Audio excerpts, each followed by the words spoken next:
reader tonight is Carol Fagale Brill. She is the author of 2 novels, Piece by Piece and Kate Maybe.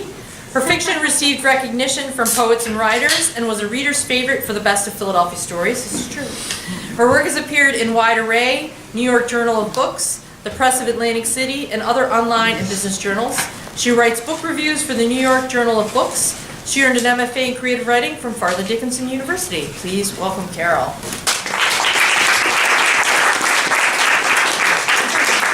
So thank you. It's nice to be here with so many other MFA students and other lovers of the word. I'm going to read a little bit from my novel Kate Maybe to start with. Kate Maybe was actually my creative thesis at Fagale Dickinson. It started out called Ordinary Eggshells, and I was actually at a Push to Publish conference when I heard an agent talk about catchy titles, and Kate Maybe sort of came into my head, and so I actually pitched the book that day as Kate Maybe. And if you live in Cape May, you know there's another little meaning for that, but we won't go into that. So Kate Maybe is told from the point of view of an adolescent, and it's a story about mothers and daughters. It's really Katie's story of vowing to be nothing like her alcoholic mother and how that turns out. And I'm going to read a little bit from chapter 2. In chapter 1, Katie's grandfather shows up at the trailer. She also lives in a trailer where she lives, and decides to, for a variety of reasons, it would be better off for him to take her home with him that night. So that's where we're going to start. There's so much to ask Poppy, but no way to start. Each time we pass under a street lamp, he clenches and unclenches his jaw. It makes his false teeth rattle and sound loose. Why do you do that, I ask. Do what? Click your teeth like that. He rubs his hand over his chin, considering my question. Guess it's the way I chew on my thoughts. He keeps one hand on the wheel and rests the other one on my head, making circles in my hair with his thumb. In my shadow on the dashboard, my hair sticks out and my head looks gigantic. You got lasagna noodle curls, Poppy teases. I hate when the rain frizzes up my hair. At the bottom of the bridge, he turns to go my favorite way along the canal. Are you sure he didn't hurt you? I hate him. How can she like him? She must hate me. His fingers nuzzle my hair.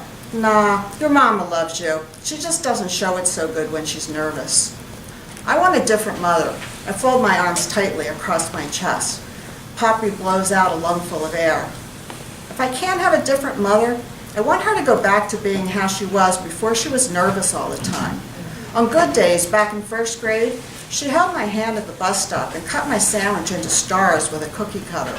One time I'll never forget, she wrote I love you on a shell we'd found on the beach and tied it to her thermos with a string. Poppy always makes excuses for her and says she would be different if my father didn't die in Vietnam. I don't remember my father, but I miss him as if I do.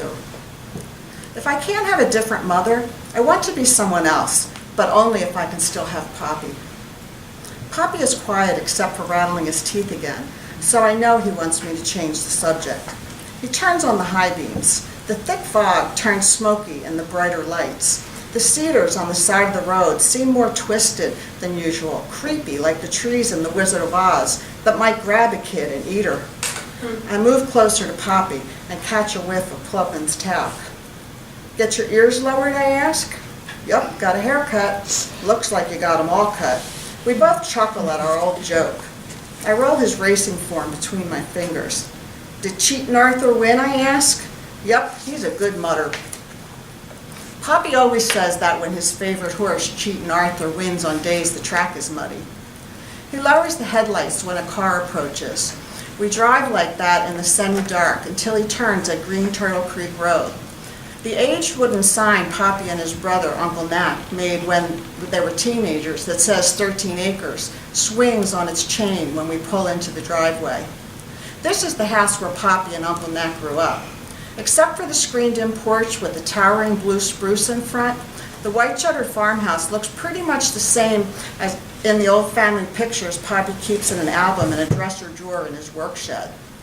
Poppy parks beside the huge blue spruce. My mother keeps a worn picture in her wallet from the day they planted that tree. In the picture, my grandmother, who died before I was born, has her arm around my mother's waist. Both of them have smiles so wide you can hear them laughing just gazing at it. Mama is younger in the picture than I am now, but standing on her tiptoes on the porch, she looks taller than that brand new tree. I wish I could have known her when she was happy like that. And then later that night. Upstairs in my mother's old bedroom, the bed bounces when Poppy sits on it to say goodnight. I push and pull at a thread on the bedspread until it comes loose. Being in this bed instead of my own makes it sink in how everything is unraveling. How am I getting to school tomorrow? I'll drive you. I let out a deep breath. Do I live here now, Poppy? I ask in a raspy whisper. He rubs my arms. We'll see. The room gets quiet except for the clock ticking. Is that why you and Mama were fighting? He gives my arms a reassuring squeeze, kisses my brow, and turns off the bedside lamp without answering. He looks like a shadow walking across the room. Will Mama be okay? Except for a sigh, there's still no answer, which isn't that unusual in our family. He stops at the door to whisper our goodnight song. I love you truly, he sings. Truly I do, I sing back. His footsteps are already on the stairs, and I'm humming alone in the dark. So that's a little peek into Kate Maybe, and I just would like to read just even a shorter excerpt from Piece by Piece, P-E-A-C-E, by P-I-E-C-E. Piece by Piece is really a love story, and a love story about love in many different forms. But at its heart, it's a love story about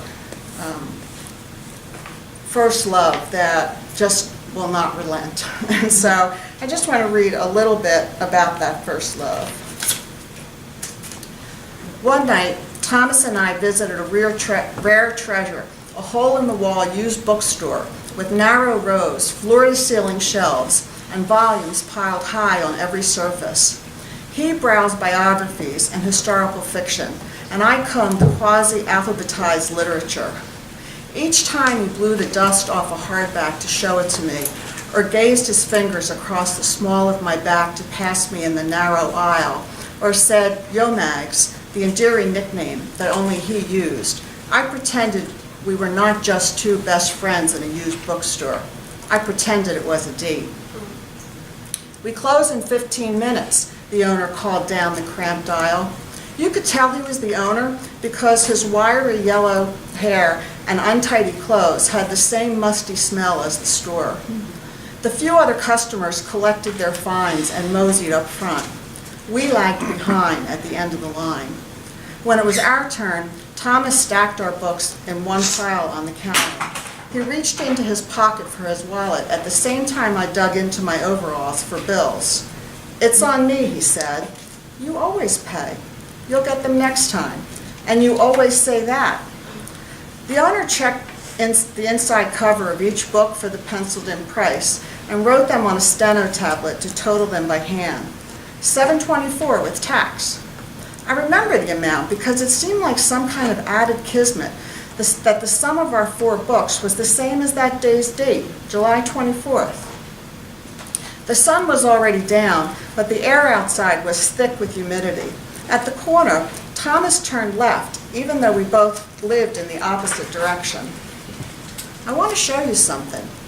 We walked the 3 blocks that comprised the commercial district on the bay side of Clara Marie Beach, passing a bakery with ceramic cakes and a pink neon sign that flashed Mary's Place in the dusty window.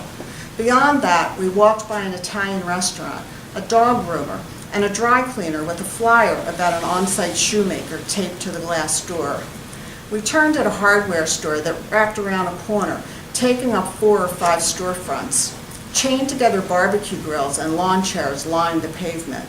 At the end of the short block, a wooden pier jutted out over the water. We walked along its narrow length and parked ourselves on a lone bench at the end. The slight breeze off the water carried a hint of fish and the strong odor of diesel exhaust from a boat backing into a slip. "This is where I come to think," Thomas said. He put his elbow on his knee and struck the thinker pose. "Is this where I asked Penny for your thoughts?" For the briefest second, he turned his head and caught my eye. "Your wit is one of the reasons I've fallen in love with you," he said. My every wish and hope and dream lodged in my throat. My mouth dropped open, breathless, speechless. The silence glared. Thomas's expression hinged on alarm. "Shit, forget I said that. I'd never do anything to mess with our friendship." I finally found my voice. "I don't want to forget it." He turned sideways to face me. "No?" He had to lean in close to hear me over the rumble of a Coast Guard boat.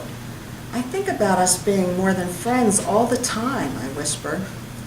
He heaved such a noisy sigh of relief. We both smiled. He inched over closer and folded my hand in his. My heart was a hamster on its wheel in my chest, whirling, whirling, whirling. "Do you really think it could ruin our friendship?" He slipped a loose strand of hair behind my ear. "I will always want to be your friend." He held my face in both his hands, leaned forward and brushed his lips on mine. A quick first kiss that completely short-circuited my ability to breathe. He lifted his eyes to stare into mine. Time stopped. His lips clamped down on my parted lips, his tongue probing my teeth. This was no peck on the lips. This was a real first kiss. A movie star, knock her socks off, fireworks, light up the sky kind of kiss. A girl could live to be 100 and never forget that kiss.